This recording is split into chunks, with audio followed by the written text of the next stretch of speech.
ఉపాసన గారు The biggest insurance for women is to save your eggs. మనం 30లో గందామా 40లో గందామా 20లో గందామా కాదు. Before you reach your 30s, have your goals ready. అసలు మనం ఎప్పుడు పిల్లల్ని కనాలనేది కూడా వాళ్ళే రాసి పెట్టారు. And know how much you're going to earn at every different point in your life. సనాతన ధర్మాన్ని మరిచిపోయి సంస్కృతిని పాటించకుండా కొత్త ట్రెండ్లో కొట్టుకుపోతున్నాము. On your own terms when you are financially independent. మరి పిల్లల్ని కంటే డబ్బులు ఎవరిస్తారు, సెటిల్ అవ్వాలి కదా అని కొంతమంది. Because then you can choose when to get married, when you want to have kids. Biological clock నీకోసం ఆగదు కదా, చక్కగా పిల్లల్ని కను, ఆ తర్వాతే కెరియర్ గురించి ఆలోచించని ఇంకొంతమంది. Have your career path set and know how much you're going to earn at every different point. But వీటికి మించిన సినిమా ఇంకొకటి ఉంది, అది ఈరోజు మనం ఈ వీడియోలో చూద్దాం. బట్ దీని వెనక ఉన్న డీప్ స్టేట్ కాన్స్పైరసీ. నమస్తే, వెల్కమ్ టు ఆంధ్రప్రభ. నేను రఘునందన్. కొణిదెల ఉపాసన గారు చేసిన వ్యాఖ్యలు మీరందరూ ఇప్పటికీ చూసే ఉంటారు. అంటే సింగిల్ లైన్లో చెప్పాలంటే ఆవిడ ఎగ్స్ ఫ్రీజ్ చేసుకోండి, ఆడవాళ్ళు ఫ్రీజ్ చేసుకొని చక్కగా కెరియర్ మీద ఫోకస్ చేయండి, మీరు బాగా స్ట్రెంగ్తన్ అయ్యాక ఆ తర్వాత మీరు పిల్లల్ని కనండి అనింది. ఇది సింగిల్ లైన్లో మనం చెప్పాల్సిన మాట. ఇటువైపు శ్రీధర్ వెంబు, ఆయన జోహో కో-ఫౌండర్, ఆయనే ఉన్నారు సింపుల్గా అసలు 20 దశకంలోనే మీరు పిల్లల్ని కనేయండి పెళ్లి చేసుకొని చక్కగా, ఆ తర్వాత కెరియర్ మీద దృష్టి పెట్టండి, బయలాజికల్ క్లాక్ ఎవరి కోసం ఆగదు అనేది వారు చెప్తున్నమాట. సో ప్రపంచం ఇటువైపు అటువైపు రెండు వైపులా మాట్లాడుతోంది. మరి పిల్లల్ని కంటే డబ్బులు ఎవరిస్తారు, సెటిల్ అవ్వాలి కదా అని కొంతమంది. బయలాజికల్ క్లాక్ నీకోసం ఆగదు కదా, చక్కగా పిల్లల్ని కను, ఆ తర్వాతే కెరియర్ గురించి ఆలోచించని ఇంకొంతమంది. బట్ వీటికి మించిన సినిమా ఇంకొకటి ఉంది, అది ఈరోజు మనం ఈ వీడియోలో చూద్దాం. ఖచ్చితంగా ఇది అసలు మీకు అంటే ఈ వీడియో ఒక రకమైన ట్రాన్స్లోకి తీసుకెళ్తుంది. మీరు ఏదైనా సినిమాకి కూడా కనెక్ట్ కావచ్చు. మీరు వారు చెప్పే మాటలు, మామిడి గిరిధర్ గారు మాట్లాడతారు ఈ విషయంలో ఇప్పుడు మనతోటి. సో వారు చెప్పే మాటలు వింటే మీరు ఇంకొక ప్రపంచంలోకి వెళ్ళిపోతారు. మనం ఈరోజు సనాతన ధర్మాన్ని మరిచిపోయి సంస్కృతిని పాటించకుండా కొత్త ట్రెండ్లో కొట్టుకుపోతున్నాము అనే విషయాన్ని వారు ఒక సినిమా లెవెల్లో మనకు చూపెడతారు.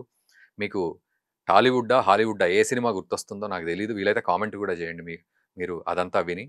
బట్ దీని వెనక ఉన్న డీప్ స్టేట్ కాన్స్పైరసీ ఎంత దారుణంగా మనుషుల్ని విడగొడుతోంది, సంస్కృతిని చీల్చుతోంది, మనస్సుల్ని చెడగొడుతోంది అనేది వారు కళ్ళకు కట్టినట్టుగా చెప్పారు. మనం 30లో గందామా 40లో గందామా 20లో గందామా కాదు, అసలు మనం ఎప్పుడు పిల్లల్ని కనాలనేది కూడా వాళ్లే రాసి పెట్టారు. ఎవరు వాళ్ళు, ఎందుకు రాశారు, ప్రపంచాన్ని ఏం చేద్దాం అనుకున్నారు, అసలు ప్రపంచం ముఖ్యంగా మన భారతదేశం ఎంత దరిద్రంలో కొట్టుకుపోతోంది ఈరోజు. ఇట్లాంటి భావజాలం ఈవెన్ ఉపాసన గారు తెలియక ఆ మాట అనిండొచ్చనే మనం అనుకుంటున్నాం, కానీ ఆవిడ కూడా డీప్ స్టేట్లోనే బతికేస్తోంది. అదెలా అనేది ఆవిడకి కూడా తెలీదు. ఆవిడ చుట్టూ డీప్ స్టేట్ కాన్స్పరసీ ఉంది కాబట్టి ఆవిడ ఆ ఆలోచనలోనే ఉన్నారు.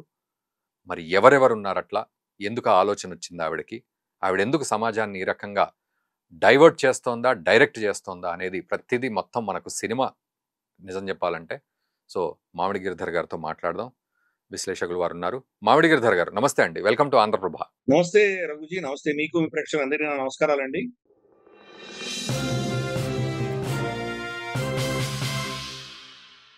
సో నిజానికి ఈరోజు సమాజం ఈ రకంగా ఉంది అనడానికి ఎటువంటి పరిస్థితులు ఉన్నాయి, అండ్ ఉపాసన గారు ఈ కామెంట్లు చేయడానికి గల కారణాలు ఏంటి, ఆవిడ ఎందులో కొట్టుమిట్టాడుతోంది, ఆవిడ మానసిక స్థితి.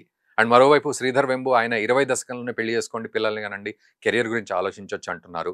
సో ఎట్లా ఆలోచించాలి సమాజం కూడా, అసలు దీని వెనక ఉన్న రహస్యం ఏంటి? అందరూ మామూలుగా దీని మీద డిబేట్ పెడుతున్నారు 20లు 30లు అనే విషయంలో, బట్ అంతకంటే రహస్యమైన అంశాలు మీరు మాకు చెప్తారనే ఉద్దేశంతో మిమ్మల్ని సంప్రదించడం జరుగుతుంది. సో ఎట్లా ఆలోచించాలి ఈ విషయంపై? అంటే ఈ రోజు మనం సమాజం ఏదైతే చూస్తున్నామో ఇది ఒక విధమైనటువంటి కృత్రిమమైనటువంటి సమాజం, ఒక ఆర్టిఫిషియల్ పర్పస్. ప్రకృతి సిద్ధమైంది కాదు అని అర్థం చేసుకోవాలి. ప్రకృతి ఏంటి, రాత్రి చీకటి పడితే కనుక అందరి జంతువులన్నీ కూడా నిద్రపోతాయి, కానీ మనం రాత్రంతా పని చేస్తున్నాం. అది మన శరీరానికి ఉండవలసినటువంటి లక్షణాలు ఏమన్నా దానికి భిన్నంగా విరుద్ధంగా పనిచేస్తున్నాము. ఎలక్ట్రిసిటీ పెట్టుకున్నాం, లైట్లు పెట్టుకున్నాం, దాన్ని పురోగతి అంటున్నాం మనం. ఇవన్నీ చేయడంతో ఏమవుతుందంటే మన జీవన శైలి మొత్తం మారిపోయింది. గతంలో అట్లీస్ట్ మన ఏదైతే మన హోమోసెపైన్స్ అంటామో మనము, మన తెగ, మన జాతి పుట్టి ఇప్పటికి రమారమే 60 నుంచి 80,000 సంవత్సరాలు దాటిపోయింది. మరి అప్పుడు ఈ డాక్టర్లు ఉన్నారా, అప్పుడు ఇటువంటి మనకు ఉద్యోగాలు ఉన్నాయా? ఇప్పుడు అవన్నీ లేకుండానే మరి ఈ స్పీసీస్ ఎలా తట్టుకొని రాగలిగాం మనం? Hmm. మనతో పాటు ఇంకా చాలా స్పీసీస్ ఉండినాయి, అవన్నీ అంతరించిపోయినాయి. Hmm. హోమో ఎరెక్టస్ కావచ్చు, హోమో హ్యాబిలిస్ కావచ్చు, నియాండర్తల్ కావచ్చు, ఇటువంటి చాలా స్పీసీస్ ఉండినాయి. అవన్నీ ఏమయ్యాయి? ఇప్పుడు ఎక్కడున్నాయి అవన్నీ? Hmm. దాన్ని మనమే బతికాం. కాబట్టి అప్పుడు లేనివి ఇప్పుడు సడన్ గా ఎందుకు వచ్చాయి? అఫ్ కోర్స్ మారుతూ ఉంటుంది, సమాజం మారుతూ ఉంటుంది, నేను ఒప్పుకుంటాను. సమాజం మారినంత మాత్రాన ప్రకృతి మారదు కదా. Hmm. ప్రకృతి సిద్ధంగా ఒక మహిళ, ఒక స్త్రీ ఆవిడ కనుక గర్భం దాలిస్తే ఆటోమేటిక్ గా శరీరం లావు అవుతుంది. Hmm. ఎందుకు అవుతుంది అది అంటే రాబోయే బిడ్డ కోసం తయారు చేస్తుంటుంది. సన్నగా నాజుగ్గా మన ఏదో మోడల్స్ చూపించినట్టు ర్యాంప్ వాక్ చేస్తున్నటువంటి అమ్మాయిలాగా ఉంటే గనక ఆ గర్భం నిలవదు. ఆ శరీరానికి ఆ బిడ్డని మోయడానికి కావాల్సినటువంటి శక్తి కావాలి. కాబట్టి ఫ్యాట్ అక్యుములేషన్ ఉంటుంది. అంతేకాదు తర్వాత పాల ఉత్పత్తి కూడా పనిచేస్తుంది. అది ప్రకృతి. ఇది నేను అలా ఉండకూడదు, నేను ర్యాంప్ వాక్ చేయాలి, నాకు కాబట్టి సన్నగానే ఉండాలని చెప్పి నేను తినడం మానేసి నేను ఎక్సర్సైజ్ చేస్తూ కూర్చుంటే కనుక పిల్లని ఎందుకు అనాలి మరి? అందుకని చైల్డ్ బర్త్ అనేది చిన్న విషయం కాదు. ఒక జీవిని మనం ప్రపంచంలో తీసుకొస్తున్నాం. కాబట్టి దానికి ప్రకృతి సిద్ధంగా మనకు భగవంతుడు స్త్రీ యొక్క శరీరంలో చాలా మార్పులు తీసుకొస్తారు. అందుకనే మనం డాక్టర్స్, గైనకాలజిస్ట్, పెద్ద పెద్ద డాక్టర్స్ ఏం చెప్తారంటే మనకు 2 జెండర్స్ కాదు, స్త్రీ పురుషులు కాదు, 3వ జెండర్ కూడా ఉంది. అది మనకు గర్భం దాల్చినటువంటి స్త్రీ, మహిళని వేరే జెండర్ గా మనం పరిగణించాలి అని వాళ్ళు చెప్తుంటారు డాక్టర్స్. కాబట్టి అటువంటి ప్రకృతికి విరుద్ధంగా మేము పిల్లల్ని కనము, కంటే చేస్తే కూస్తే ఒకరిని కంటాము, ఇంకేమి చెయ్యము అన్నటువంటి పరిస్థితి ఈరోజు సమాజంలో రావడంతో చాలా అస్థిర వాతావరణం ఈరోజు చూస్తున్నాం. ఆవిడ చెప్పినటువంటి అంశం ఏంటంటే ఇవన్నీ కూడాను మన సమాజంలో జరిగినవన్నీ ఆవిడ యాక్సెప్ట్ చేసేసి ఇవన్నీ కూడా ఇలాగే ఉంటాయి అని చెప్పి ఏం చేయాలి అని చెప్తుంది ఆవిడ. మన శరీరంలో వయసు పెరిగే కొద్దీ దాని ప్రెగ్నెన్సీని మీరు రీటైన్ చేయగలిగిన క్షమత పడిపోతుంది. 18 ఏళ్ల వయసు నుంచి 22, 23 వరకు ఉన్నటువంటి ఆ శక్తి, ఆ స్తోమత క్రమేపీ తగ్గిపోతుంది. అది 30 ఏళ్ళు, 35 ఏళ్ల వరకు నేను కెరియర్ చూసుకుని తర్వాత నేను పిల్లల్ని కంటానంటే శరీరం సిద్ధంగా ఉండదు. అప్పుడు ఏం చేయాలి? ఆవిడ చెప్పినట్టు ఏదో ఎగ్స్ ని మనం దాన్ని ఫ్రీజ్ లో పెట్టుకోవాలి. గర్భంలో కాకుండా ఇంకెక్కడో దానికి రెండింటిని దాన్ని రెండింటిని చేసి దాన్ని మళ్ళీ దాని ఒక శిశువుని తయారు చేసి మళ్ళీ గర్భంలో దాల్చాలి. ఇటువంటి చెత్త ఎందుకు అవసరం? నేచురల్ గా పుట్టవలసినటువంటి పిల్లలు నేచర్ లో ఉన్నటువంటి ఆ ప్రొటెక్షన్ సిస్టమ్ అంతా విరుద్ధంగా మనం పనిచేస్తే ఏమవుతుంది? అది మన సమాజం క్షీణిస్తుంది. ఇన్ఫాక్ట్ అదే సైన్స్, ఆవిడ సైన్స్ ఆధారంగా చెప్తుంది. ఆవిడేమో ఒక డాక్టర్, ఒక అపోలో హాస్పిటల్ సంబంధించినటువంటి వ్యక్తి. సైన్స్ ఏం చెప్తుందో వెళ్దాం. సైన్స్ ఏం చెప్తుందంటే TFR అంట, టోటల్ ఫర్టిలిటీ రేట్ అని ఒక అంశం ఉంది. టోటల్ ఫర్టిలిటీ రేట్ అంటే ఒక సమాజంలో సగటు స్త్రీ, అక్కడ ఉన్నటువంటి మహిళల్లో యావరేజ్ గా ఎంతమంది పిల్లల్ని కంటున్నారు వీళ్ళు అన్నటువంటి మనకు సైన్స్. ఆ సైన్స్ ప్రకారం మనం చూసామంటే కనుక 2.1 పిల్లల్ని యావరేజ్ గా ఆ సమాజం కనాలి. ఆ 2.1 పిల్లల్ని కంటే కనుక యావరేజ్ గా ఆ సమాజం స్టేబుల్ గా ఉంటుంది. దాన్ని రీప్లేస్మెంట్ రేట్ అంటారు. వాళ్ళు ఇచ్చిన స్టాటిస్టిక్స్ నేనేమి సపరేట్ గా చెప్పట్లేదు. 2.1 కంటే ఎక్కువ మంది పిల్లల్ని యావరేజ్ గా కంటే ఆ సమాజం ఒక సంఖ్య పెరుగుతుంది. అంటే ముగ్గురిని కనాలి. అంతకంటే తక్కువ ఉంటే కనుక క్షీణ దశ ప్రారంభం. అంటే మినిమం ముగ్గురిని కనాలి యావరేజ్ గా చూస్తే. మనం ముగ్గురు కంటే తక్కువ కన్నామంటే మనకు ఆ సమాజం క్షీణిస్తుంది. ఈ విషయం అర్థం చేసుకోవాలి. కానీ ఒక డీప్ స్టేట్ అన్నది ఒకటి మనకు ఉన్నది. అందరం దాని గురించి చాలా చర్చించాము. అఫ్ కోర్స్ ఈ రోజు చర్చ డీప్ స్టేట్ కాదు, కానీ ఈ సబ్జెక్ట్ సంబంధించి డీప్ స్టేట్ యొక్క ప్రాజెక్ట్ ఏంటి, దాని పరిణామంగా ఈవిడ ఈరోజు ఉపాసన ఏం చెప్తుందో అర్థం చేసుకోవచ్చు. ఆవిడ మాట్లాడుతోంది, బహుశా ఆవిడ జీవితంలో ఆవిడ అనుభవాన్ని ఆధారంగా ఆవిడ చెప్పుండొచ్చు కావచ్చు, కానీ అది ఎగ్జాక్ట్ గా ఈ డీప్ స్టేట్ యొక్క ప్రాజెక్ట్ అని అర్థం చేసుకోవాలి. దాంతో ఏమైంది? ప్రకృతి విరుద్ధంగా మన జీవితం మనం మలుచుకోవాలి. దానికి విరుద్ధంగా మనం జీవించాలంటే ప్రకృతి ఊరుకోదు కదా. ఆబ్వియస్లీ ప్రకృతి దాని ప్రకోపాలు వస్తాయి, మనకు దాని వచ్చే నెగిటివ్ పరిణామాలు మనం దాన్ని తట్టుకోవాల్సిన పరిస్థితి వస్తున్నాం. ఈరోజు రాక్ఫెల్లర్ ఫౌండేషన్, తర్వాత మనకు హెన్రీ కిస్సింజర్, అప్పుడు ఉన్నటువంటి 60 దశకంలో ఉన్నటువంటి కొంత ఈ డీప్ స్టేట్ అందరూ కూర్చొని ఆలోచన చేసి పాపులేషన్ తగ్గించాలి, ప్రపంచవ్యాప్తంగా పాపులేషన్ తగ్గించాలి. 400 సంవత్సరాల క్రితం ఎంత పాపులేషన్ ఈ భూమిలో ఉండేదో అంతే పాపులేషన్ భూమి మీద ఉండాలి, అంతకంటే ఎక్కువ ఉంటే కానీ తట్టుకోలేదు అని ఒక సిద్ధాంతం వాళ్ళు తీసుకొచ్చారు. ఎందుకు ఆ సిద్ధాంతము అని వాళ్ళు ఏదో స్టడీస్ చేసి మేము జీవించడానికి మా విలాసాల కోసము, మా లైఫ్ స్టైల్ ని మెయింటైన్ చేయడానికి ప్రపంచంలో ఎంతమంది జనాభా ఉండాలో అంతనే ఉండాలి, అంతకంటే ఎక్కువ అనవసరము. వీళ్ళని ఎవరు పోషిస్తారు, ఎవరు మెయింటైన్ చేస్తారు అక్కర్లేదు. కాబట్టి ఎంతమంది జనాభా ఉంటే మా విలాసాలు, మా యొక్క ఉన్నత స్థాయి, మేము ఉన్నటువంటి మా లైఫ్ స్టైల్ ని సస్టైన్ చేయగలము, అంతకంటే ఎక్కువ వేస్ట్ అని నిర్ణయించారు. అందుకని ఆ దిశగా వాళ్ళ ప్రయత్నాలు మొదలుపెట్టారు. ఇది ఎప్పుడు 60 దశకంలో మొదలుపెట్టారు. ఫస్ట్ టార్గెట్ వాళ్ళకి ఏంటంటే కనుక చైనా. ఎందుకంటే చైనా, భారతదేశం రెండింటి ప్రపంచం ఇద్దరిని కలిపామంటే మనం మోర్ దాన్ హాఫ్ ఉంటాం. ప్రపంచంలో సగం పాపులేషన్ మన ఇద్దరి దగ్గర ఉంటాం. ఈ రెండు ఇస్తేనే మీద అన్ని కూడా. కాబట్టి ఫస్ట్ భారతదేశాన్ని, చైనాని టార్గెట్ చేశారు. మావో జెడాంగ్ అమెరికాకు వెళ్ళి వచ్చిన తర్వాత 1 చైల్డ్ పాలసీ తీసుకొచ్చాడు ఆయన ఆ దేశం. 1 చైల్డ్ పాలసీ తీసుకొని వచ్చిన తర్వాత ఈ స్టోరీ కట్ చేస్తే, ఇన్ఫాక్ట్ టిఎఫ్ఆర్ అని మొత్తం స్టోరీ చెప్పలేదు. 2.1 కంటే ఎక్కువ ఉంటే పెరుగుతుంది, 2.1 కంటే తక్కువ ఉంటే క్షీణిస్తుందని చెప్పాను. కానీ 1.4 పిల్లలు యావరేజ్, అంతకంటే తక్కువ పడిపోయిందంటే ఆ సమాజాన్ని ఎవరు బాగు చేయలేరు, ఆ సమాజం సర్వనాశనం అయిపోతుందని రివర్స్ చెయ్యలేరు అని అదే సైన్స్ చెప్తాం. ఈ రోజు స్టోరీ కట్ చేస్తే మావో జెడాంగ్ తీసుకున్నటువంటి ఆ నిర్ణయం, 1 చైల్డ్ పాలసీ తీసుకున్న నిర్ణయం వల్ల, అంటే మన ప్రకృతిని శాసిస్తాము అన్నటువంటి ఈ లెఫ్టిస్ట్ భావజాలం, రైట్, హెన్రీ కిస్సింజర్, వీళ్ళు డీప్ స్టేట్ కూడా లెఫ్టిస్ట్ భావజాలం. వాళ్ళు కూర్చోనేది అమెరికాలో కూర్చున్నారు, కానీ వాళ్ళ మొత్తం పాలసీలన్నీ కూడా సమాజాన్ని శాసించాలి, ప్రకృతిని శాసించాలి, ఎటువంటి భావజాలం ఉన్నటువంటి అల్ట్రా లెఫ్టిస్ట్ భావజాలం ఉన్నటువంటి శక్తులు వీళ్ళు. సోకాల్డ్ క్యాపిటలిస్ట్, చాలా బడాబాబులు, చాలా బిలియన్స్ ఆఫ్ డాలర్స్ ఆస్తులు ఉన్నటువంటి వ్యక్తులు, కానీ వాళ్ళ ఆలోచన దృక్పథం అంతా కూడా ఈ కంట్రోల్, ఎలాగైతే కమ్యూనిజం కంట్రోల్ చేయాలనుకుంటుందో సమాజాన్ని శాసించేటువంటి ఆ భావజాలం వాళ్ళకు కూడా ఉంటుంది. సో అప్పుడు చేసినటువంటి ఆ ప్రాజెక్టు ఈ రోజు స్టోరీ కట్ చేస్తే చైనాలో మనకి టిఎఫ్ఆర్ ఎంతో తెలుసా మీకు? 0.96.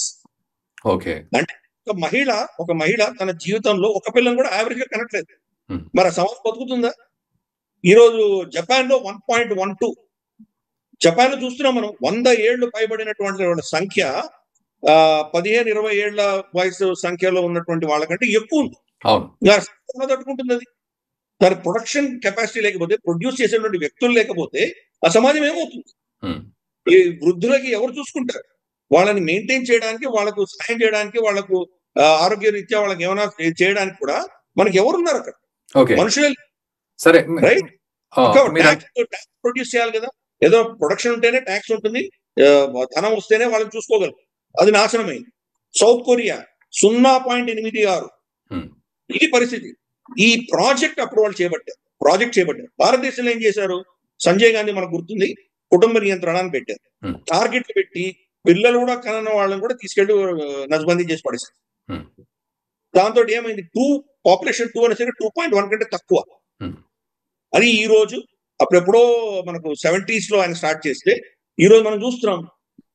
మా తరంలో, మా తండ్రి గారి, మా పేరెంట్స్ తరంలో 2 అన్నారు. అంతకంటే ముందర మా నాన్నమ్మకి 10 సంతానం ఆవిడకి. దాంట్లో 2 పోయారు, 8 మంది బతికారు.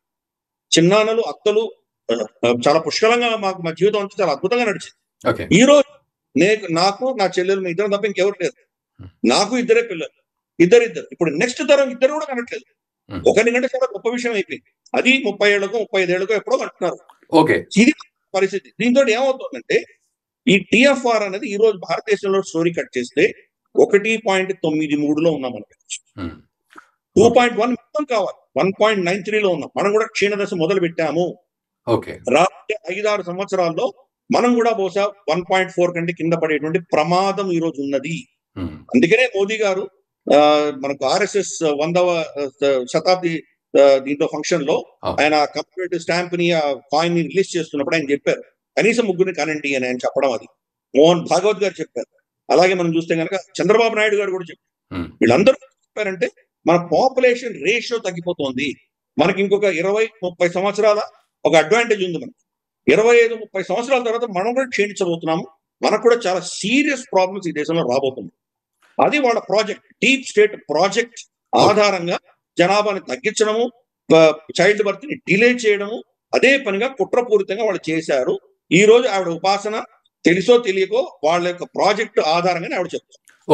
మీరు అన్నట్టు డీప్ స్టేట్ విషయం కావచ్చు, టిఎఫ్ఆర్ విషయం కావచ్చు, ఇప్పుడు అర్థమైంది.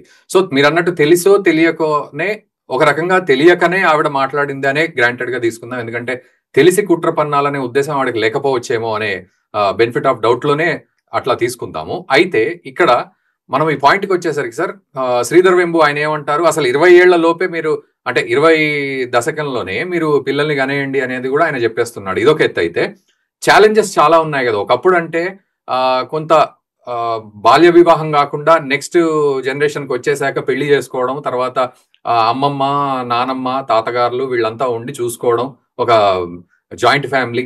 ఇప్పుడేమో న్యూక్లియర్ ఫ్యామిలీ, ఇద్దరు సంపాదిస్తే గానీ వర్కౌట్ కాదు. ఈలోపు ఆడవాళ్ళు కూడా మేము కూడా ఉన్నాము సమానంగా అనుకుంటూ వాళ్ళు వస్తున్నారు. కెరియర్లో ముందుకెళ్ళాలి. ఈ ఈ కంటెంపరీ సిచ్యువేషన్స్ లో కొంతమంది అబ్జెక్ట్ చేస్తూ ఉన్నారు, మీరు 20 దశకంలో కనడం అనేది కష్టము అనేది. అదే సిస్టమ్ ఎవరు తయారు చేశారు? ఈ రోజు అంత కాస్ట్లీ వ్యవస్థను ఎవరు తయారు చేశారు? అదే అర్థం చేసుకోవాలి. ఇప్పుడు నాకున్న జీతంతో నాకు ఏదో 50,000 ఈఎంఐ కడితే కానీ నాకు ఇల్లు గడవదు, కనీసం అంటే 50,000 కడితే కానీ నాకు ఇల్లు దొరకదు అన్నటువంటి పరిస్థితిలో నేను 30,000 మాత్రమే కట్టుకోగలను. కాబట్టి నా భార్య కూడా పనిచేయాలి, ఆవిడ కూడా పనిచేస్తే నాకు ఇద్దరు కలిసి మనం 40,000-45,000 దాకా మేము ఈఎంఐ ఇచ్చుకోగలము. ఇంకా 5-10,000 మాకు తక్కువ ఉంది. ఏదో నెక్స్ట్ ఇయర్ కి నాకు ప్రమోషన్ వస్తుంది కదా, నెక్స్ట్ ఇయర్ కి నాకు ఇంక్రిమెంట్ వస్తుంది, అప్పుడు ఏదో చూసుకుందామని మనం నెక్స్ట్ ఇయర్ వెయిట్ చేసామంటే మనకు 50,000-55,000 ఈఎంఐ కట్టగలిగిన స్తోమం వచ్చేసరికి ఈఎంఐ 65,000 అయిపోయింది, 70,000 అవుతుంది. ఒక మృగతృష్ణ, ఒక మనకు ఎండమావిలో మనకి ఉంటుంది, దాన్ని ఏమంటారు, మిరాజ్ అంటాం మనం ఇంగ్లీష్ లో. దాని వెనక పరిగెడుతూ వెళ్లాల్సి వచ్చిన పరిస్థితి. వయాసిస్ లాగా. వయాసిస్ అంటే వయాసిస్ వేరే, వయసులో నీళ్లు ఉంటాయి, అసలైన నీళ్లు. దీని మృగతృష్ణ అంటే మనకు అక్కడ నీళ్లు ఉన్నట్టు కనిపిస్తుంది, అక్కడ నీళ్లు ఉండవు. దాని చూస్తే అక్కడ నీళ్ళే ఉండవు, మళ్ళీ అక్కడ వేడి ఉంటుంది, అందుకంటే ఏమి ఉండదు. అలా మనం పరిగెడుతూనే ఉంది ఈ సమాజం నుంచి. దీన్ని అదే పనిగా స్ట్రక్చర్ అలా క్రియేట్ చేశారు వాళ్ళు, ఈ డీప్ స్టేట్ అలా క్రియేట్ చేశారు. వరల్డ్ ఎకనామిక్ ఫోరం అని ఒకటి ఉంది, మీరు దాని పేరు వినే ఉంటారు. ప్రతి సంవత్సరము ఫిబ్రవరిలో డావోస్ లో వాళ్ళు కలుస్తుంటారు. మనకి కూడా మన చంద్రబాబు నాయుడు గారు కానీ, మనకు రేవంత్ రెడ్డి గారు కానీ, వీళ్ళందరూ కేంద్ర మంత్రులు కొంతమంది వాళ్ళందరూ వెళ్తుంటారు. అది పెద్ద ఒక యాత్రలాగా వెళ్తుంటారు. బయట జరిగే చర్చలు వేరే, లోపల జరిగే చర్చలు వేరే. కొన్ని సంవత్సరాల క్రితం వాళ్ళు ఒక వీడియో రిలీజ్ చేశారు. ఆ వీడియో ఇప్పుడు వాళ్ళ వెబ్సైట్ నుంచి డిలీట్ చేశారు, కానీ మీకు అది ఇంటర్నెట్ లో మనకు సోషల్ మీడియాలో దొరుకుతుంది, మనం వెతికితే దొరుకుతుంది. ఆ వీడియోలో ఏం చెప్తున్నాడు, ఒక యంగ్ కుర్రాడు, ఒకతను అంటే ఒక 25-30 ఏళ్ళు ఉన్నటువంటి వ్యక్తి, కొద్దిగా గడ్డ ఉంటుంది, అతను నవ్వుతూ ఉన్నటువంటి ఒక వ్యక్తి, అతని వీడియో ఉంది. దానిపైన వీళ్ళు ఇచ్చినటువంటి కామెంట్స్ అన్ని వస్తుంటాయి. ఏం చెప్పారు వాళ్ళు? మొదటిది, you own nothing, you will own nothing. రెండవది, you will have no privacy. మూడవది, and you would not have been happier. ఇది వాడు ఇచ్చిన స్టేట్మెంట్. అంటే మీకంటూ సొంత ఆస్తి ఏమీ ఉండదు. ద ఇయర్ ఇస్ 2030, అది ఫస్ట్ స్టేట్మెంట్. 2030 వచ్చేసరికి మీకంటూ సొంత ఆస్తి ఏమీ ఉండదు. రెండు, మీకు ఎటువంటి ప్రైవసీ ఉండదు. ఈ రెండు ఎప్పుడైతే సమాజంలో సిద్ధిస్తాయో ఎప్పుడు లేనంత సంతోషంగా మీరు ఉంటారు అని వాళ్ళు చెప్తున్నారు. ఇది వాళ్ళ పాలసీ. సో దీన్ని ప్రాక్టికల్ గా ప్రపంచంలో ఏం చేస్తున్నారో చూడొచ్చు. మొదటిది, మీకు ఆస్తులు లేవు, మీకు కారు కొనాల్సిన అవసరం లేదు, ఓలా ఊబర్ వచ్చేసినాయి. మీకు ఇంట్లో వంట చేసుకోవాల్సిన అవసరం లేదు, కుకింగ్ రేంజ్ ఏం అక్కర్లేదు, మీకు స్విగ్గీ జొమాటో వచ్చేసాయి. అలాగే ప్రతి అంశం కూడా ఇప్పుడు ఆల్రెడీ ముంబైలో స్టార్ట్ అయిపోయింది, డ్రోన్ డెలివరీస్. నాకు వాషింగ్ మెషిన్ అక్కర్లేదు, నేను ఆర్డర్ ఇస్తే కనుక డ్రోన్ వస్తుంది, నా బట్టలు తీసుకెళ్ళి ఉతికి మళ్ళీ తెచ్చేస్తుంది. కాబట్టి నాకు వాషింగ్ మెషిన్ ఒక అసెట్ కొనుక్కోవాల్సిన అవసరం లేదు. ఎంతవరకు వెళ్ళారంటే వీళ్ళు, ఈ రోజు మీరు గ్రీన్ షర్ట్ వేసుకున్నారు, నేను బ్లూ కోట్ వేసుకున్నాను, నాకు బ్లూ కోట్ కావాలి, యాప్ లో వెళ్ళి నాకు బ్లూ కోట్ పలానా సైజ్ కావాలంటే ఒక డ్రోన్ వచ్చి నాకు డెలివరీ చేస్తుంది. ఒక రోజు 2 రోజులు నేను వాడుకుని రిటర్న్ చేస్తే ఆ 2 రోజులకి నేను రెంట్ కట్టుకోవాలి. ఈ కోట్ కూడా నాది కాదు, ఆ గ్రీన్ షర్ట్ మీది కాదు, ఇవన్నీ కూడా రెంట్ తీసుకోవచ్చు. అంటే వాళ్ళు అసెట్, ఆస్తి అన్నది తీసేసి కంప్లీట్ గా సర్వీస్ కి షిఫ్ట్ చేసేటువంటి ప్రయత్నం చేస్తారు. మరి ప్రపంచం అంతా సర్వీస్ షిఫ్ట్ అయితే ఆస్తులు ఎవరి దగ్గర ఉంటాయి? ఆస్తులు వాళ్ళ దగ్గర ఉంటాయి. అందుకని మీ చేతికి ఆస్తులు రాకుండా ఈ సిస్టమ్ అంతా సెట్ చేస్తున్నారు. అందుకనే ఇద్దరు భార్యాభర్తలు ఇద్దరు కలిసి ఎంత గొడ్డు చాకరీ చేసినా ఆస్తులు సంపాదించలేదు. ఆస్తుల ధరలు విపరీతంగా పెరుగుతాయి. ఒక్క సంవత్సరంలో చూసాం మనం, గత సంవత్సరంలో 75-80 వేలు ఉన్నటువంటి తులం బంగారం ఇప్పుడు 130,000 వెళ్ళిపోయింది. ఒక్క సంవత్సరంలో డబ్బులే. ఎందుకైంది అది? పామరుడి చేతికి దొరకకూడదు అన్నటువంటి విషయం. అంటే వాళ్ళ ఆస్తులని వాళ్ళ దగ్గర పెట్టుకోవాలి, సర్వీసెస్ మాత్రమే మీకు ఉంటాయి, అంతకుమించి ఏమీ లేదు. అలా తయారు చేస్తున్నారు సమాజం. దీని వెనకాల మూల కారణం చెప్పాను కదా, WEF యొక్క ఆలోచన దృక్పథం. రెండవది, యూ హ్యావ్ నో ప్రైవసీ. ఈ రోజు మనకి ఏం ప్రైవసీ ఉంది? మీరు సెల్ ఫోన్ ని స్విచ్ ఆఫ్ చేసినా మీరు అలా నడుస్తున్నారు, మీకు కుడికాలు దెబ్బ తగిలిందా, ఎడంకాలు కుంటుందా, మొత్తం రికార్డ్ అవుతుంది. ఎన్ని కిలోమీటర్లు నడిచారు, ఎక్కడికి వెళ్ళారు, మీరు మొత్తం రికార్డ్ అవుతుంది. ఇన్ఫాక్ట్ మీరు చూసే ఉంటారు, మీ ఆలోచన ఏదో మీరు ఏదో ఫలానా ఏదో షర్ట్ కొనుక్కోవాలి, ఏదో కోట్ కొనుక్కోవాలి, ఏదో ఆలోచన ఉంటుంది. మీరు సోషల్ మీడియా బ్రౌజ్ చేస్తే మీకు అవే దొరుకుతాయి. సో ఇవి ఎంతవరకు వెళ్ళిపోయిందో రీసెర్చ్ మనం అర్థం చేస్తాం. నేను గూగుల్లో పనిచేసి వచ్చినటువంటి నాకు తెలుసు అక్కడ ఎటువంటి రీసెర్చ్ జరుగుతుందో వెనకాల. మామూలు ఈ అల్గోరిథమ్స్ చేసేటువంటి సైంటిస్ట్, వీళ్ళ అల్గోరిథం చేసే ఇంజనీర్స్ కంటే కూడా సైకాలజీకి ఎక్కువ జీతాలు ఇస్తారు. మాస్ సైకాలజీ, సమాజం, సొసైటల్ సైకాలజీ మీద విపరీతమైన స్టడీ జరుగుతుంది. వీళ్ళని ఎలా అధీనంలో తీసుకోవాలి, ఎలా కంట్రోల్ చేయాలి, వీళ్ళని ఎలా ఇన్ఫ్లుయెన్స్ చేయాలన్న దాని మీదే ఈ సోషల్ మీడియా అంతా కూడా పనిచేస్తుంది. కాబట్టి ఆ దృష్టిలో మనం చూసామంటే కనుక మనకు ప్రైవసీ లేదు. మిగిలిపోయిన మనకు ప్రైవసీ ఏంటి, మనకు ఉన్నటువంటి కరెన్సీ నోట్స్. ఈ రోజు కరెన్సీ నోట్స్ కూడా పోయినాయి, మనకు మొత్తం డిజిటలైజ్ అయిపోయింది, భారతదేశం కూడా డిజిటలైజ్ అయిపోయింది. నాకు డిజిటల్ ఈ ఫోన్ పేలు, నాకు గూగుల్ పేలు లేవు. నాకు ఎంత నేను నరకం అనుభవిస్తున్నాను నాకు తెలుసు. బయటకి ఎవరైనా ఆటోనో టాక్సీకో వెళ్తే వాడి దగ్గర చిల్లర లేదు, ఏం చేయాలి? మనకేమో ఏటీఎంలో 500 రూపాయలు తప్ప ఇంకేమి రావు. అక్కడ చిల్లర 136 రూపాయలు అంటే కానీ 30 రూపాయలు ఎక్కడి నుంచి తీసుకురావాలి? సో ఇది పరిస్థితి. అందరూ ఫోన్ పేలు ఇవే చేస్తున్నారు. మన దేశంలో ఇది. యూరోప్ లో ఏం చేశారంటే సిబిడిసి అంటారు, సెంట్రల్ బ్యాంక్ డిజిటల్ కరెన్సీ అని తీసుకొచ్చారు. సెంట్రల్ బ్యాంక్ డిజిటల్ కరెన్సీలో 500 యూరోల కంటే మీరు కనుక ఎక్కువ క్యాష్ రూపాయన ఖర్చు పెడితే మీ మీద కేసు అవుతుంది. ఆ డిజిటల్ కరెన్సీ వాడుకోవాలి. ఆ డిజిటల్ కరెన్సీ వాడుకోవడం వల్ల చాలా అద్భుతం. మనం పేపర్ ఆదా చేయొచ్చు, మన పర్యావరణం కాపాడొచ్చు, చెట్లను నరకడం ఆపచ్చు, అద్భుతం కదా. కానీ కాదు. అది ఎందుకు చేశారంటే వాళ్ళ అవసరాల కోసం చేశారు. వాళ్ళు మీ మీద మ్యాండేట్ పెట్టబోతున్నారు. మీరు ఎలా జీవించాలి కండిషన్స్ వాళ్ళు పెడతారు. వాళ్ళు చెప్పినటువంటి కండిషన్స్ విరుద్ధంగా మీరు వెళ్ళారంటే మీకు స్కోరింగ్ ఉంటుంది, మీకు నెగటివ్ స్కోరింగ్ ఇస్తారు. ఫర్ ఇన్స్టెన్స్ వ్యాక్సిన్ తీసుకోవాలి, మీరు కోవిడ్ వచ్చింది, వ్యాక్సిన్ తీసుకోవాలి. చాలా మంది మన దేశంలో వ్యాక్సిన్ తీసుకోలేదు. అలాగే మనకు నోవాక్ జోకోవిచ్ మల్టిపుల్ స్లామ్ విన్నర్, అతను తీసుకోలేదు, వ్యాక్సిన్ తీసుకోలేదు. ఆస్ట్రేలియన్ ఓపెన్ కి వెళ్తే అతను అరెస్ట్ చేసి డిపోర్ట్ చేసి పడేస్తారు. కాబట్టి అటువంటివి అంటే ఒక ఎగ్జాంపుల్ చెప్తున్నాను. వ్యాక్సిన్స్ తీసుకోకపోతే మిమ్మల్ని నెగటివ్ స్కోరింగ్ ఇస్తారు. అలాగే ఫర్ ఇన్స్టెన్స్ వాళ్ళు ఎంత నీళ్లు ఎంత వాడాలి, 20 లీటర్లో 30 లీటర్లో ఏదో టార్గెట్ పెడతారు. మీరు అంతకంటే ఎక్కువ వాడారంటే మీకు నెగటివ్ స్కోరింగ్. మీ కారు ఎటువంటి కార్లు వాడుతున్నారంటే దానికి ప్రదూషణ ఉంటుంది కాబట్టి దానికో స్కోరింగ్. ఇటువంటివన్నీ మీ మీద స్కోర్స్ పెట్టి మీరు ఎంత దూరం తిరుగుతున్నారు, ఏం చేస్తున్నారు, పర్యావరణాన్ని ఎంత మీరు నష్టపరుస్తున్నారు, ఇవన్నీ వాళ్ళు ఒక స్కోరింగ్ పెట్టి వాళ్ళ మాటలు మీరు వింటున్నారా లేదా, వ్యాక్సిన్ మ్యాండేట్స్ లాంటివి ఇటువంటివన్నీ వీటన్నిటికి స్కోరింగ్ ఇచ్చి వాళ్ళ రెడ్ లైన్ ఒకటి పెడతారు. ఆ రెడ్ లైన్ కంటే తక్కువ స్కోర్ మీకు వచ్చిందంటే మీ కష్టార్జితం, మీరు చాలా కష్టపడి సంపాదించుకున్నది, మీ బ్యాంక్ లో ఉన్నది మీరు విత్డ్రా చేసుకోలేరు. మీ సిబిడిసి, మీ క్రెడిట్ కార్డులు ఇవన్నీ బ్లాక్ అయిపోతాయి. అది మీ ఆస్తి, మీ సొంతం. ఈ రోజు మన దగ్గర క్యాష్ ఇంట్లో పెట్టుకున్నాం కాబట్టి ఏమైనా చేయొచ్చు, నేను ఏదైనా చేయొచ్చు. నేను విలాసాలకు వాడుకోవచ్చు, లేదా దాన ధర్మాలు చేయొచ్చు, హుండీలో వేయచ్చు, ఏమైనా చేయొచ్చు. అప్పుడు అదంతా కుదరదు. వాళ్ళు ఏం చెప్పారో దాని ఆశ్రయం నేను వెళ్ళాను. ఇదేదో నేను చాలా పుక్కడి పురాణాలు చెప్తున్నాను అనుకోకండి. కోవిడ్ వచ్చినప్పుడు ఆల్రెడీ టెస్ట్ అయింది. చైనాలో వాళ్ళ దగ్గర ఒక యాప్ ఉంది, యాప్ ఉండేది. యాప్ లో మీకు కోవిడ్ టెస్ట్ చేసుకున్నప్పుడు మీకు నెగిటివ్ వచ్చిందంటే కానీ గ్రీన్ క్యూఆర్ కోడ్ వచ్చేది.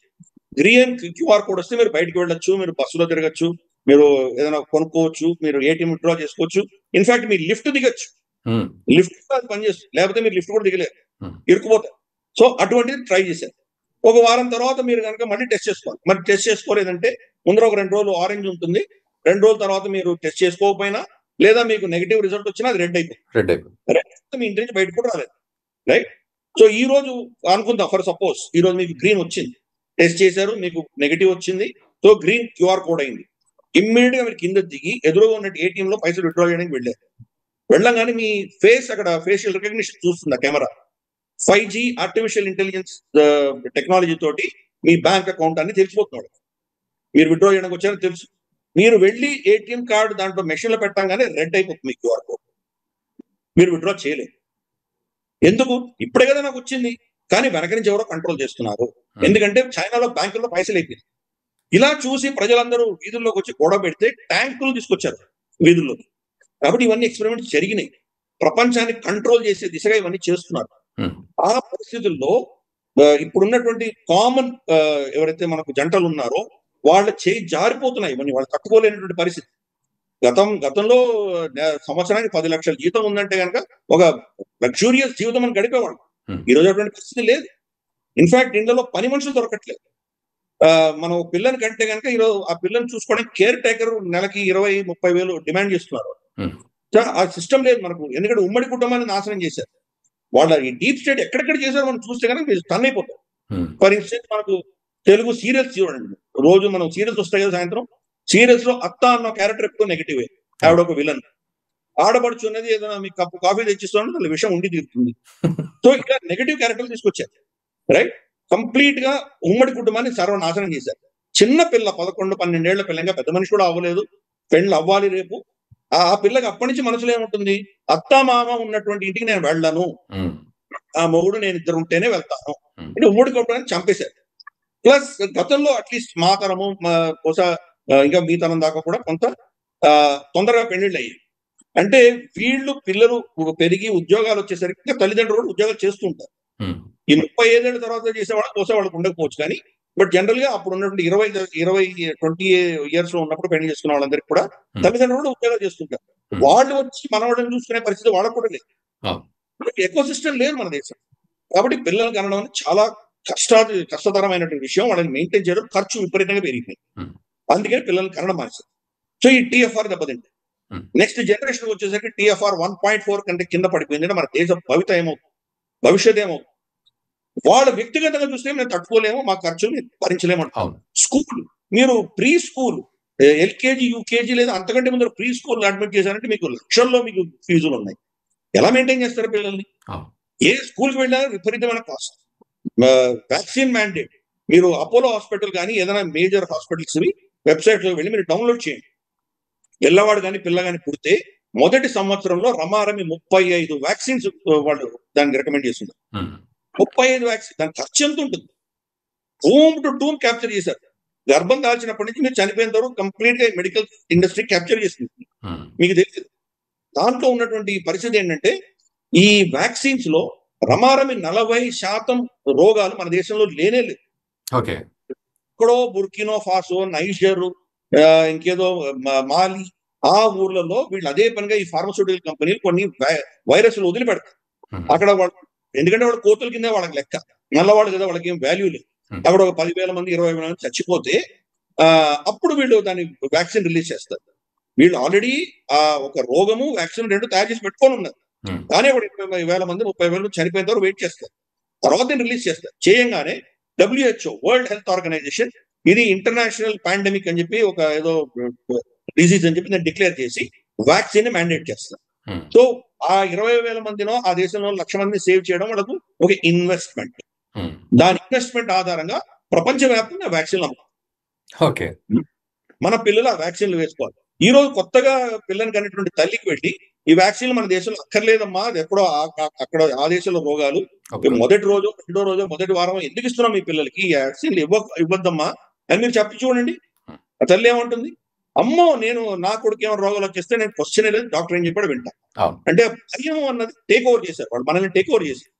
గతంలో మధుమేహం అంటే మనకు డయాబెటీస్ అన్నది మనకు ఎలా ఉండేదంటే అది ఒక గుణాన్ని బట్టి మనం ట్రీట్మెంట్ ఉండేది గతంలో. మనకు కానీ వెస్ట్ కానీ దానికి ఏదో మనకు మూత్ర విసర్జన ఎక్కువ ఉంటుంది, తర్వాత మనకు నరాలు కొంచెం విధమైనటువంటి ప్రకంపనలు రావడము, బ్లర్డ్ విజన్, తలనొప్పి, ఇటువంటి ఒక 4-5 అంశాలు. ఇవి సిమ్టమ్స్ ఉంటేనే మధుమేహం ఉందని చెప్పి ట్రీట్మెంట్ చేసేవారు. ఇప్పుడేంటి, సిమ్టమ్స్ ఉన్నా లేకపోయినా బ్లడ్ టెస్ట్ లో 110 వచ్చిందంటే వేసే మందు అంతే. ఇది అంతకంటే ముందర 200 ఏదో ఉండేది, కానీ వాళ్ళు 1,00,000 టాబ్లెట్స్ అమ్ముకునే వాళ్ళు అనుకుందాం. దాన్ని ఇంకా ఇంక్రీజ్ చేయడానికి దాని నంబర్ తగ్గించారు. ఇప్పుడు 110కి వచ్చారు, 110కి వస్తే 5 లక్షలు అమ్ముతున్నారు. వాళ్ళకి సరిపోవట్లేదు, ఇంకా అమ్మాలి, 10 లక్షలు అమ్మాలి. ఎలా అమ్మాలి? ఇప్పుడు సడన్ గా ప్రపంచానికి వచ్చి 110 కౌంట్ వస్తే కనుక అది తప్పు, ఇంకా 90కి వస్తేనే మీరు వేయాలి అని చెప్పలేరు కదా, వాళ్ళందరూ తిడతారు కదా. కొత్త కాన్సెప్ట్ తీసుకొచ్చారు, 110 వస్తేనే మీరు డయాబెటీస్ ఒప్పుకుంటాము, కానీ మీరు 80 దాటంగానే ప్రీ డయాబెటీస్ మందులు కొడుతున్నారు. ఒక కృత్రిమంగా తీసుకొచ్చినటువంటి ఒక వాళ్ళు అమ్ముకోవడానికి చేసినటువంటి పరిస్థితి. మీరు ఇది తీసుకోండి, కొలెస్ట్రాల్ తీసుకోండి. కొలెస్ట్రాల్ వచ్చేసిందంటే మీరు చచ్చిపోతారు, హార్ట్ అయిపోతుంది, మీకు బతకలేరు, కొలెస్ట్రాల్ తగ్గించుకోవాలి, దానికి మందులు, కోట్ల మందులు ఇవన్నీ మన మీద రుద్దారు. అది మొత్తం ఆ భయం సృష్టించిందే వాళ్ళు. ఇప్పుడు ఆ కొలెస్ట్రాల్ ప్రాబ్లం లేని హ్యూమన్ బీయింగ్ మనిషి ఎవడు ఉండడు. ప్రతి ఒక్కరికి ఏదో కొద్ది గొప్ప కొలెస్ట్రాల్ తేడాలు ఉంటాయి. అది అమెరికాలో ఏంటంటే ఇన్సూరెన్స్, ప్రతిదీ ఇన్సూర్డ్.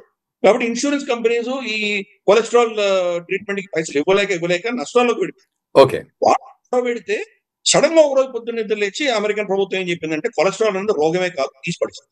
ఓకే. అంత కోటాను కోట్లు బిలియన్స్ ఆఫ్ డాలర్స్ అందరి దగ్గర వసూలు చేసినటువంటి ప్రభుత్వం సడన్ గా వాళ్ళకి నష్టాలు వస్తున్నట్టు పీకి పడేసింది. ఓకే. ఒక 10 ఏళ్ల క్రితం, ఒక 6-7 ఏళ్ళు 10 ఏళ్ల క్రితం హెపటైటిస్ బి ఇంజెక్షన్ ఇచ్చారు.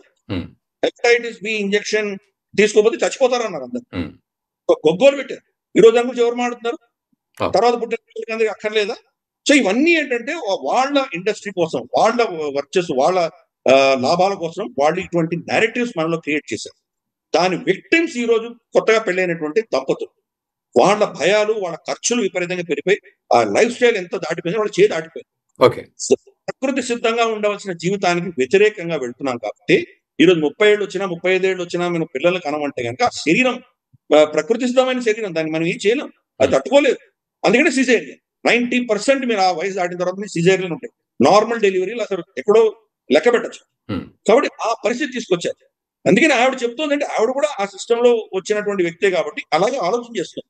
Hmm. బహుశా ఆవిడ డీప్ స్టేట్ లో మనిషి నేను అనుకోను, Hmm. కానీ ఆ డీప్ స్టేట్ లో ఉన్నటువంటి సమాజంలో పెరిగింది కాబట్టి ఆవిడ ఆలోచన కూడా అలాగే ఇన్ఫ్లుయెన్స్ అయింది. అది అర్థం చేసుకుంది. మన శ్రీధర్ వెంబు గారేమో ఆయన ఇటువంటి సమాజానికి వెనక్కి వెళ్ళిపోయారు. మళ్ళీ ఆయన గ్రామాలకు వెళ్ళిపోయి అక్కడ ఉన్నటువంటి మన దేశ సంస్కృతిని ఆయన అర్థం చేసుకునే ప్రయత్నం, వాళ్ళ తల్లి గారు చెప్పినటువంటి అంశాలు మళ్ళీ జీర్ణించుకునే పరిస్థితి ఆయనకు ఉంది కాబట్టి, సత్యాసత్యాలు తెలుసు కాబట్టి ఆయన అలా చెప్పారు. ఓకే. కాబట్టి అదే సత్యం. మనకు తక్కువ వయసులో ఉన్నప్పుడే, శరీరంలో శక్తి ఉన్నప్పుడే పిల్లల్ని కనాలి. ఉమ్, వాళ్ళ పెరుగుదల మనం పెరుగుదల ఇద్దరు కలిసి ఉన్నప్పుడే, అప్పుడే హెల్తీగా ఉంటుంది. తర్వాత మనకు ఒక పర్టికులర్ వయసు వచ్చిన తర్వాత మనకు ఒక వానప్రస్థం అని చెప్పి ఉండేది. ఉమ్, అంటే ఒక వయసు వచ్చిన తర్వాత మీరు అర్నింగ్ మానేసి ఇంకేదైనా చేయండి అని చెప్పేవాడు. వానప్రస్థం ఇప్పుడు వనాలకు వెళ్ళక్కర్లేదు, కానీ మనకు రిటైర్మెంట్ అనేది మనకు సామాజికంగా ఏదో చూసుకోవాలి. ఆ రిటైర్మెంట్ ఉన్నప్పుడు మేము మనవాళ్ళని వీళ్ళందరినీ పెంచేటువంటి పరిస్థితి మనకు రావాలి. ఓకే. ఈరోజు ఎక్కడ ఉంటుంది? మొత్తం కట్ అయిపోయింది, సిస్టమ్ అంతా కట్ చేసేసారు. కాబట్టి ఈ రోజు ఒక చైల్డ్ బర్త్, పిల్లల్ని కనడం, పిల్లల్ని ముందుకు వాళ్ళని పెంచడం అనేది ఒక గగనం అయిపోయింది. చాలా ఖర్చుతో కూడినటువంటిది, ఎవరు తట్టుకోలేకుండా. అందుకని దానికి ఆవిడ చెప్పిన సొల్యూషన్ బాగా సబబుగా కనిపించవచ్చు. Hmm. కానీ అంతకంటే డీప్ గా ఉన్నటువంటి ఈ సమస్యని అర్థం చేసుకున్నప్పుడే దానికి పరిష్కారం వేరేలాగా. దాని పరిష్కారం అంటే ముందు ప్రకృతి సిద్ధంగా ఉన్నటువంటి సిస్టమ్ ని మనం గౌరవించడం నేర్చుకోవాలి. పిల్లల్ని కన్న తర్వాత వాళ్ళు ఇండిపెండెంట్ గా వెళ్ళినప్పుడు అప్పుడు మీరు మహిళలు వెళ్ళొచ్చు. కానీ కెరియర్ ఓరియంటెడ్ గా వెళ్ళి మేము కెరియర్ ఇంపార్టెంట్ అనుకున్నప్పుడు పిల్లలు కానీ లాభం లేదు. రెండిట్లో వాళ్ళు చేయలేరు. ఆ రెండింటిని కానీ వాళ్ళు మేనేజ్ చేయలేరు. ఒకవేళ అది చేయాలి అనుకుంటే ఉమ్మడి కుటుంబంలో ఉండాలి. Hmm. ఉమ్మడి కుటుంబంలో ఉన్నప్పుడే మీకు సపోర్ట్ స్ట్రక్చర్ ఉంటుంది. సపోర్ట్ స్ట్రక్చర్ లేకుండా యూనిటరీ ఫ్యామిలీ ఉంటాము, అయినా కానీ మేము పిల్లల్ని కనలేము, దాన్ని కేర్ టేకర్ పెట్టుకుంటాం. మీ తల్లిదండ్రుల కంటే మీ అన్నదమ్ముళ్ళు వీళ్ళ సిస్టమ్, మీ చిన్నాన్నలు అత్తలు వాళ్ళ సిస్టమ్ కంటే కేర్ టేకర్ ఎక్కువ బాగా చూసుకోగలదా మీ పిల్లల్ని? ఉమ్, అది ఇప్పుడు కొత్త కాన్సెప్ట్ వస్తుంది. ఉద్యోగాలు పోతున్నాయి. ఆర్టిఫిషియల్ ఇంటెలిజెన్స్ వచ్చిన తర్వాత చాలా మందికి ఉద్యోగాలు పోతున్నాయి.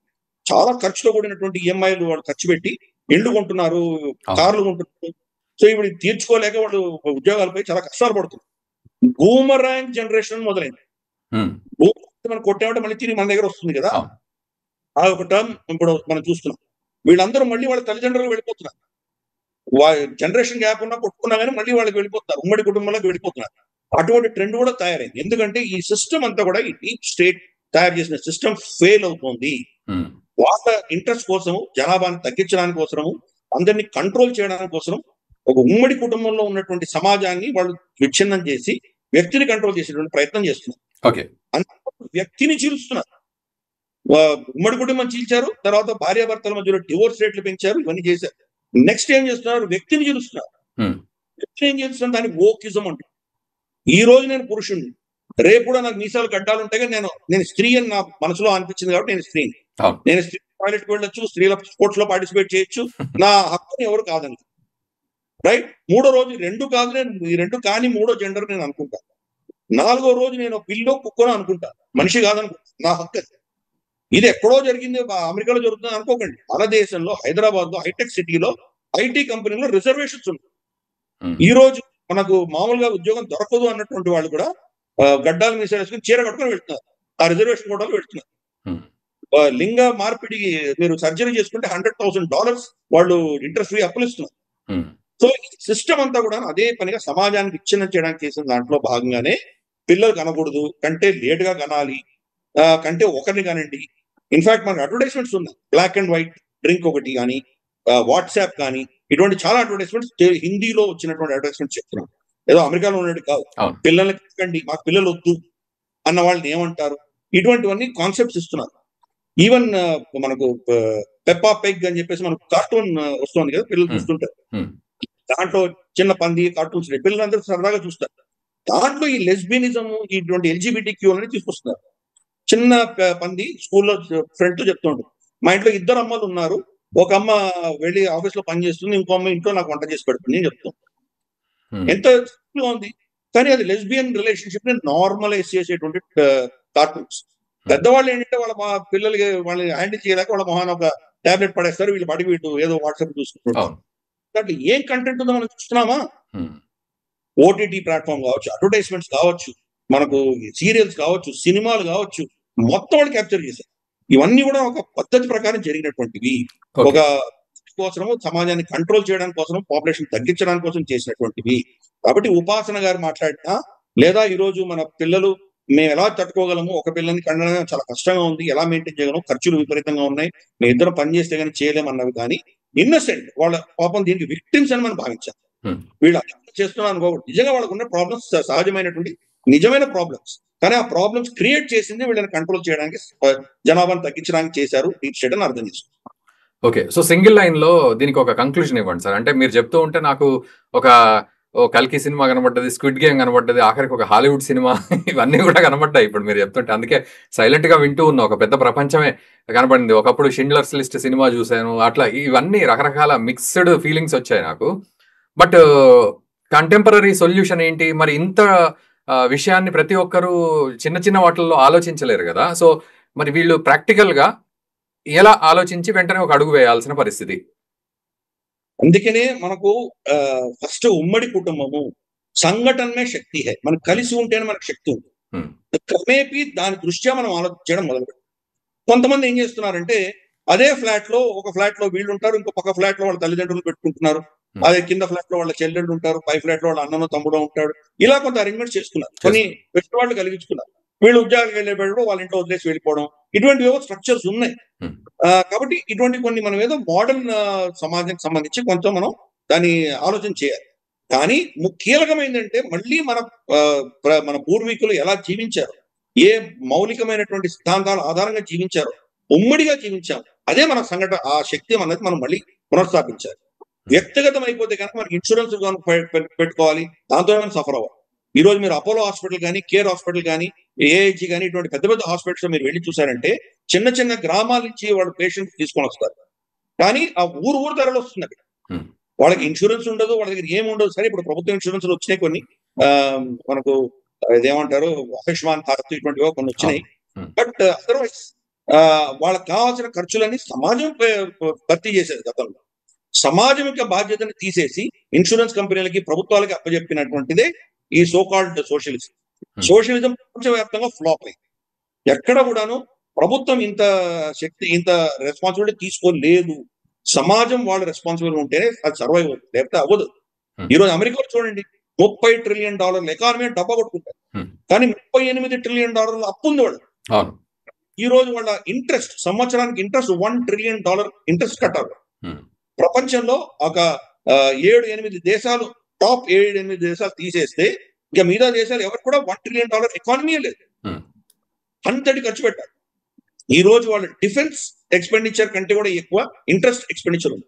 ఎడ్యుకేషన్ కంటే ఎక్కువ ఇంట్రెస్ట్ కడుతున్నారు. అమెరికా సస్టైనబుల్ మోడల్ అసలు అది. అందుకని అక్కడ చూస్తున్నాం ఎటువంటి గొడవలు అవుతున్నాయో. మనకు వాళ్ళ ఫెడరల్ గవర్నమెంట్ షట్ డౌన్ అవ్వడము, డొనాల్డ్ ట్రంప్ ఈ టారిఫ్లు, గోలా, ఇవన్నీ ఎందుకు చేస్తున్నారంటే అక్కడ అది క్షీణిస్తున్నటువంటి మోడల్ అది. ఆ మోడల్ సస్టైనబుల్ కాదు. చాణక్యుడు ఏం చెప్పారంటే సమాజం యొక్క బాధ్యత ఉంటుంది. సమాజం ఎప్పుడైతే వాళ్ళ బాధ్యతను వాళ్ళు సక్రమంగా నిర్వర్తిస్తారో అప్పుడు ప్రభుత్వం మీద బాధ్యత ఉంది. ప్రభుత్వం ఒక 5-6 అంశాలు మాత్రమే వాళ్ళు ఇన్వాల్వ్ అవ్వాలి, మిగతావన్నీ కూడా సమాజానికి వదిలేదు. ఎప్పుడైతే సమాజంలో ఇటువంటి ఐక్యత వస్తుందో మళ్ళీ మనం మన కుటుంబము, మన పరివారము, ఇంక్లూడింగ్ మన కులాలు, మన కులం అనేది ఒక పెద్ద స్ట్రాంగ్ స్ట్రెంగ్త్. అది పొలిటికల్ గా దాన్ని భ్రష్టు పట్టించేటువంటి పని చేస్తున్నారు, కానీ దాని మీద చాలా స్టడీస్ ఉన్నాయి మన దేశంలో.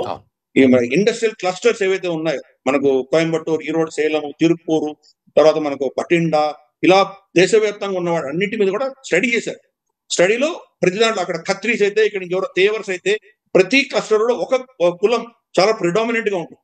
మనకు మన దేశంలో మన ఊర్లో కూడా చూస్తున్నాం, మార్వాడి, ఒక మార్వాడి వ్యక్తి దివాళా తీస్తే మిగతా మార్వాడీలు అందరూ వచ్చి అతను మళ్ళీ పెట్టుబడి పెట్టి అతను మళ్ళీ నిలబెడతారు.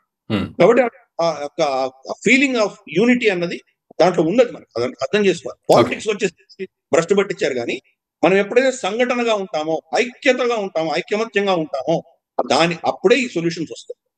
మనం విడిపోయి చిన్న కుటుంబమో లేదా వ్యక్తిగతంగా ఇండివిజువల్ గా జీవించడం మొదలు పెడతామో, అప్పుడు ఈ యొక్క వరల్డ్ ఈ డామినేషన్ చేస్తున్నటువంటి డీప్ స్టేట్ యొక్క గుప్పెట్లోకి వెళ్ళిపోతాం. వాళ్ళ నెరేటివ్ లో మనం విక్టిమ్ గా ఉంటాం.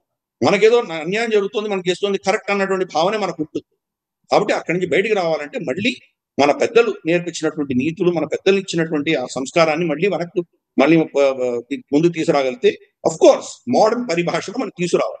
కొన్ని ఛాలెంజెస్ నేను కాదనట్లేదు, దాని మోడర్న్ పరిభాషలో దానికి కనుక మనం ఏదైనా ఒక సమాధానం తీసుకొచ్చి కలిసికట్టుగా ఉండడం మొదలు పెట్టిన రోజు, అప్పుడు చాలా సమస్యలు పరిష్కారాలు మనం చూడవచ్చు. రైట్ మామిడి గిరిధర్ గారు, థ్యాంక్ యూ వెరీ మచ్. అంటే నిజానికి సోషల్ మీడియాలో ఒక రెగ్యులర్ చర్చ జరుగుతోంది సార్. పిల్లల్ని నిజంగా మరి 20 ఏళ్లకే కనాలా, 30 ఏళ్లకే కనాలా అని ఒక సెకండ్ లెవెల్లో చర్చ జరుగుతోంది అనిపిస్తుంది ఇప్పుడు మీరు చెప్పింది విన్న తర్వాత. మనము అంటే అసలు మనం మారాల్సిన అది 20 సంవత్సరాలకు మనం పిల్లలు కనాలా, 30 సంవత్సరాలకు కాదు. అసలు మన వ్యవస్థ మనం ఎందులో మనం ఉండి బతికేస్తున్నాము ఇన్ని రోజులు అనేది మనకి ఇప్పుడు అర్థమవుతుంది మీరు మాట్లాడిన మాటలను బట్టి. సో చూడాలి మరి, అంటే మీ మాటలు ఎంతవరకు కామన్ మ్యాన్ అర్థం చేసుకుని అందులోంచి ఆ రిజల్ట్ని అర్థం చేసుకుంటాడో. ఈవెన్ వ్యూయర్స్ మీరు కూడా ఖచ్చితంగా కామెంట్ చేయండి. ఇప్పుడు మామిడి గిరిధర్ గారు చెప్పిన ఇంత కాన్స్పైరసీలో మనం కొట్టుకుపోతున్నాం. నిజానికి కూడా చాలా సింప్లిఫైడ్గా మన సనాతన ధర్మం, మన సంస్కృతి చెప్పిన విషయాలన్నింటినీ కూడా మనం ఓవర్ రైడ్ చేస్తూ ఈరోజు అందులో ఇరుక్కొని ఉన్నాం మనం. అందుకే ఇట్లాంటి ఆలోచనలు వస్తున్నాయి అనేది వారు చెప్తున్నారు. సో మీరు దీన్ని ఎంతవరకు క్యాచ్ చేశారు, దీనికి ఒక సొల్యూషన్ ఎలా ఉంటే బాగుంటుందని మీరు కూడా ఇంటెలెక్చువల్గా ఆలోచిస్తున్నారు, ఒకసారి కామెంట్ చేయండి. అండ్ మామిడి గిరిధర్ గారు, థ్యాంక్ యూ వెరీ మచ్ అండి. Thank you very much. Yeah, so viewers ఈ అంశంపై ఖచ్చితంగా కామెంట్ చేయండి. అండ్ దయచేసి ఈ వీడియోని మన ప్రతి మిత్రుడికి మీరు షేర్ చేయండి. ఎందుకంటే ఈ ఆలోచనల వెనక ఉన్న ఒక రహస్య ప్రపంచం అది, ఆ డీప్ స్టేట్. సో ఆ థింకింగ్ అలాగే ఉంటుంది. అందులో మనం తెలిసి తెలియక కాదు, తెలియకనే కొట్టుకుపోతాం. బట్ అందులోంచి బయటికి రావాలనేది వారు చెప్తూ ఉన్నారు. మరి ఎలా బయటికి రావచ్చు అనే ఆలోచన మీకు తగులుతుందా, అది కూడా మీరు ఖచ్చితంగా కామెంట్ చేయండి. ఈ వీడియోని మీ మిత్రులకు కూడా షేర్ చేయండి. Thank you very much.